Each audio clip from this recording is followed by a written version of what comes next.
ఈరోజు శ్రీ హనుమాన్ జయంతి సందర్భంగా మిర్యాలగూడ పట్టణంలోని శ్రీ అభయాంజనేయ స్వామి వారి దేవాలయాన్ని సతీ సమేతంగా మిర్యాలగూడ శాసనసభ్యులు బత్తుల లక్ష్మారెడ్డి దర్శించుకున్నారు. ఈ సందర్భంగా ఆంజనేయ స్వామికి బిఎల్ఆర్ దంపతులు ప్రత్యేక పూజలు నిర్వహించారు.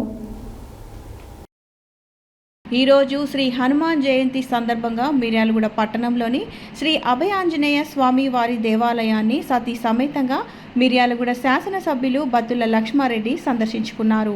ఈ సందర్భంగా ఆంజనేయ స్వామికి బిఎల్ఆర్ దంపతులు ప్రత్యేక పూజలు నిర్వహించారు.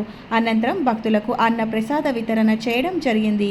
ఈ కార్యక్రమంలో municipal chairman Chilukuri Sudha Balakrishna, vice chairman Gudipati Sirisha Naveen, youth Congress రాష్ట్ర ఉపాధ్యక్షులు మిట్టపల్లి వెంకటేష్, కౌన్సిలర్ అబ్దుల్లా, ఇతర నాయకులు, భక్తులు తదితరులు పాల్గొన్నారు.